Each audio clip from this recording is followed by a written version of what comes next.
اتنا چرچا ہے اس وقت اس طیارے کا کہ دنیا حیران اور پریشان ہے. اقوام متحدہ پریشان ہے, یونائٹڈ نیشن پریشان ہے, ورلڈ بینک پریشان ہے, پاکستان کا بچہ بچہ پریشان ہے, بس یہاں بڑے پریشان ہے. یار یہ کون لوگ ہیں, یہ کون قوم ہے, یہ کس قسم کے جانور قسم کے انسان ہے.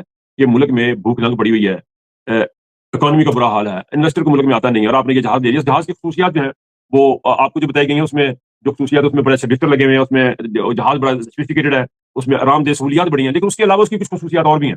وہ خصوصیات یہ بتائی جا رہی ہے کہ یہ اس کا جو 3,88,000 فی گھنٹہ 3,88,000 روپیہ فی گھنٹہ اس کا خرچہ ہے, جس کو اڑانے کا, اس کو رکھنے کا. اسے جانور رکھا ہوتا ہے نا, اس کا گھنٹوں کے حساب سے خرچہ, گھوڑا رکھا تو گھوڑے کا بھی خرچہ ہوتا ہے. 3,88,000 روپیہ خرچہ ہے, اور سالانہ خرچہ جہاز کو رکھنے کا $1.5 ملین, 1.5 ملین ڈالر سے لے کے $3 ملین تک سالانہ خرچہ اس جہاز کو رکھنے کا. اور انہوں نے ایئر لائن بیچی تھی کہ 18 ملین ایئر لائن بیچی تھی پوری پوری. یہ ہے پنجاب گورنمنٹ کے کرتوت, اور یہ ہے مریم کی کرتوت. یہ وہ مریم ہے جس کے کردار کے اوپر ایک بڑا سوالیہ نشان ہے, اتنا بڑا سوالیہ نشان ہے کہ اتنا بڑا سوالیہ نشان ہے کہ ان کو کسی بھی حال میں, کسی بھی محکمے میں, کسی بھی جگہ جاب نہیں ملنی چاہیے.